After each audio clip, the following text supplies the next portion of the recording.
Alright, here we go with part 2 of the GU Patrol clutch change. In the last video we covered everything you have to do to drop the gearbox and had a quick look at the condition of the old flywheel. This time we're putting it all back together. Let's get right into it. Where do you think it's leaking from? I think it's possibly leaking from just there. Yeah, that's the actual rear main seal, and the one I have is a big round seal like that. Yeah, so... And then, but you reckon it could also be behind this plate?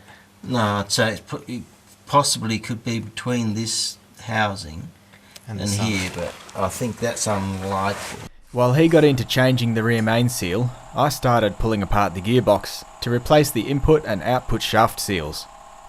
This is your throwout bearing, and it uses a spring to hold it onto your clutch fork. Now, when it's attached to your clutch fork, it'll be in that way. You won't see much of the spring. You get the edges, get your thumbs behind the edges there.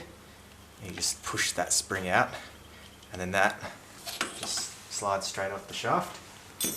Now, on the opposite end of the fork, there's a rubber boot to keep water and stuff out. You just have to pop that off from around the outside, and then this fork should pull straight in. You can remove that. Oh, what have I done?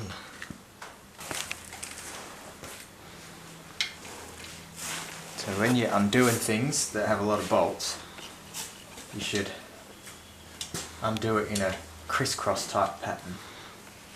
Stop shit from warping. Otherwise it won't reseal properly. And I'm taking this off because the gearbox input shaft seal is behind there, and since the transfer case has started leaking, I thought I may as well just change them all, because I don't want it to start leaking 3 kilometres after I change the clutch.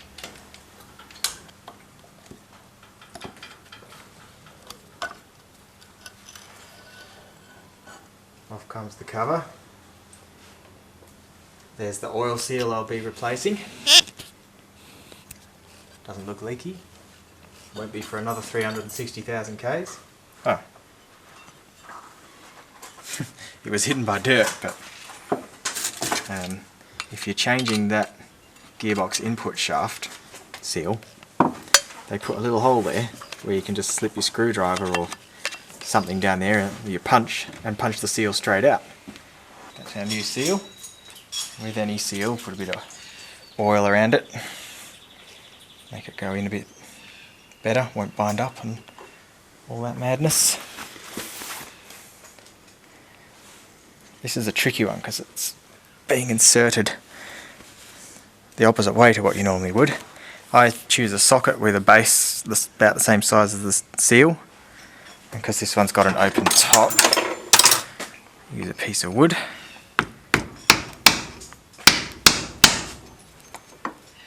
And just make sure you drive it in evenly.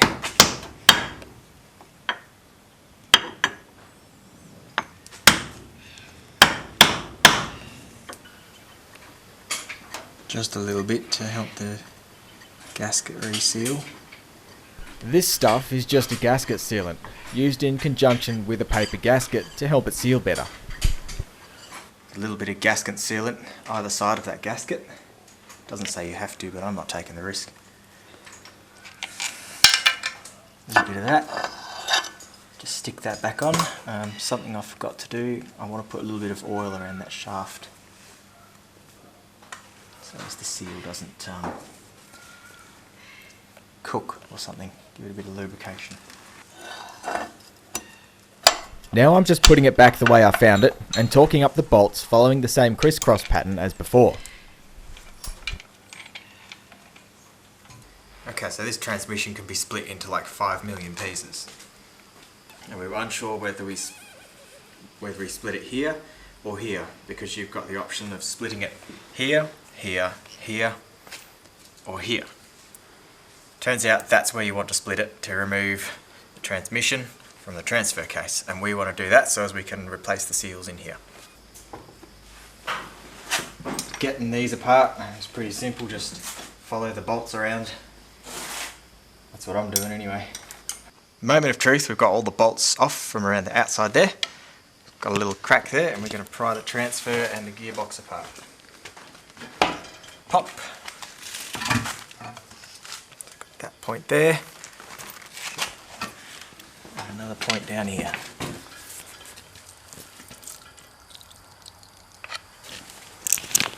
Oh, Oh god. it didn't go into the rag, it just went over the rag and everywhere else.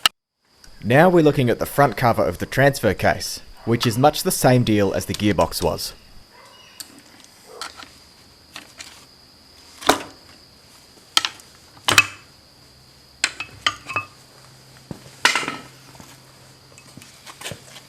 Smacking a new seal in there, cleaning up the old silicone ready for some new stuff, and trying not to get a load of shit in the bearings. Then it's just a matter of following the instructions on the tube of silicone and torquing the lot up. So behind there is the front output seal for the transfer case, and to get that off I've just stuck a screwdriver through one of the holes to brace it against the case. Got a rattle gun on there. Off goes the nut, and that just lifts up, and there's the seal around there. Here's a handy way to pull an old seal, just put a screw through it.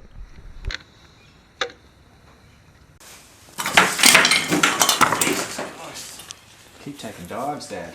I got that. It works safe, Arnie. Get work safe on the blower. Is it gonna go in there? Yeah, make it take it. Smacking that bad boy until the edge of the seal lip sits flush with the case. Probably got a torque specification, but it's bloody tight to undo, so I'm going to tighten it back up bloody tight. What do you reckon, Dad? I can tell you the torque. Yeah, what is it? I have to find it. No, it's not good enough. This is the Patrol's drum brake for the handbrake, mounted on the drive line, and with the drive shaft taken out, the drum just comes off like that. It's the same as the other seal that I just did. There's a big nut in the middle there, and we're going to have to take that off to do the seal behind it. And we're changing these pads because through all the effort we may as well change the brake pads, and they're covered in oil anyway.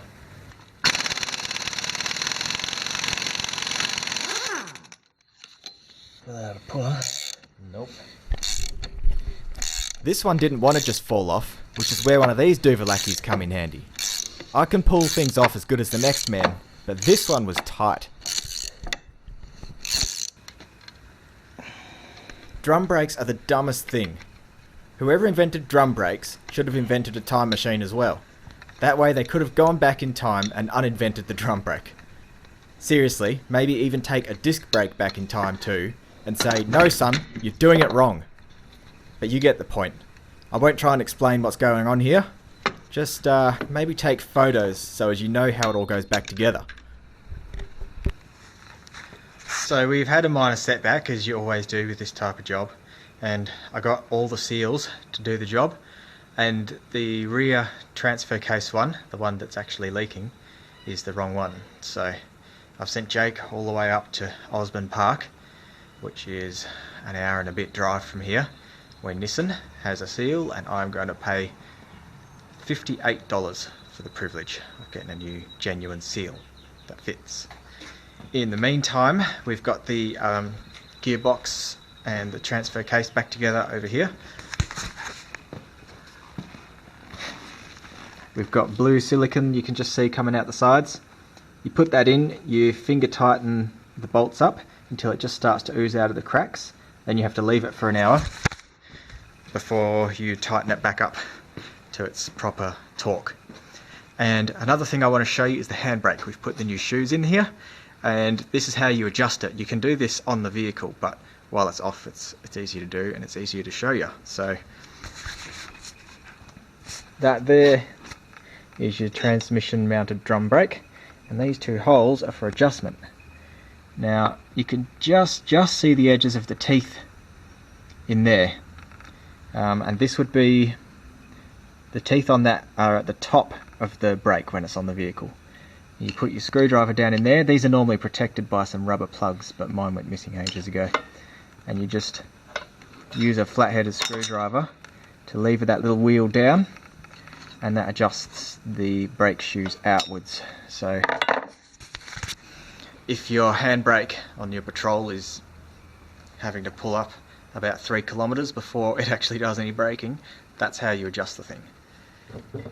So I'm just going to get that as close as I can before it goes on the vehicle. We've pulled the rear main seal, which has its own housing around the crankshaft, which you remove to install the new seal.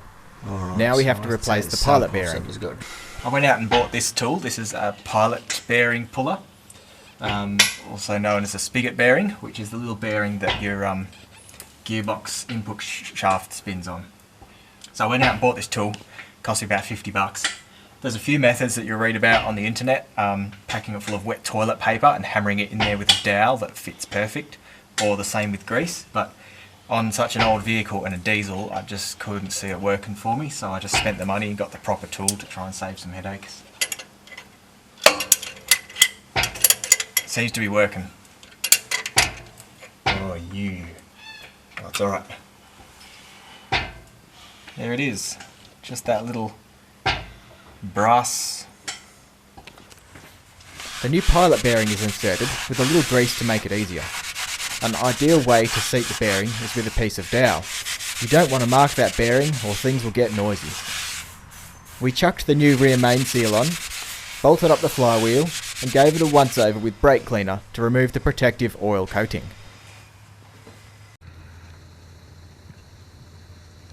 So that's the new friction disc installed on the flywheel. And right in the centre there, that little ring tool, that is the thing that comes in the kit to align that friction disc so as it's central on the flywheel. And when you're installing this, the bulkier side of the springs there has to be facing away from the engine, otherwise it won't fit. So we've got that on, and now we're putting the pressure plate on. And once that pressure plate goes on and is tightened up, you remove that tool in the centre. The pressure plate will hold that friction disc nice and steady. And there is the brand new clutch, all installed. We're ready to try and get the gearbox in. And this is the fun part, trying to get the gearbox input shaft into that little hole in the middle there and line up the splines. So we're going to do as we did to pull it out. Put the gearbox on that engine crane, wheel it under here, and then through this hole in the floor we're going to raise the gearbox into position. Here's a handy tip. When it comes to lining up the input shaft, put your transfer case in gear and your gearbox in second. Have one person rotate the tail shaft flange while another person attempts to get the spline on. This will obviously rotate the spline and it's bound to line up eventually.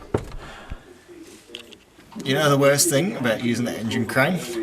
You gotta get in positions like this. Sexy, bruv. What you know about it? It's on reverse, that, isn't it? It is. Now it's on 3 forward. Now we're at the straightforward part, doing everything we did to get the gearbox out, but in reverse this time.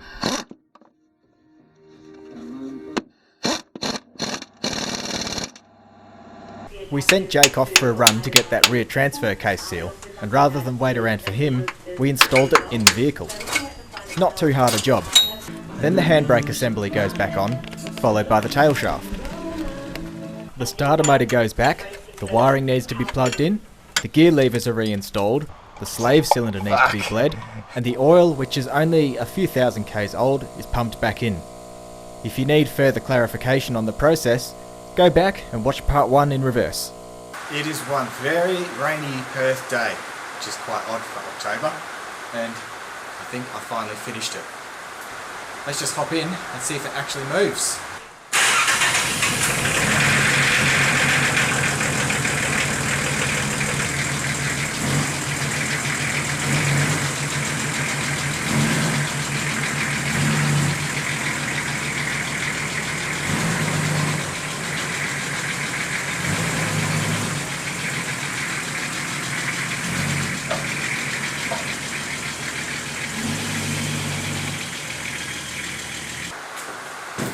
Yo!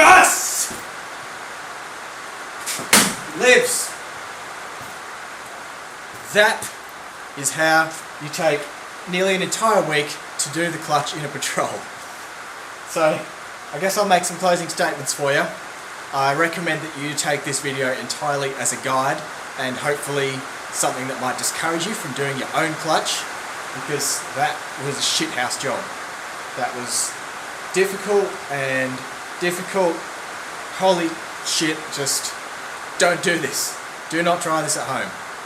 But if you're going to, there's a rough guide on the sort of shit you're going to be in for.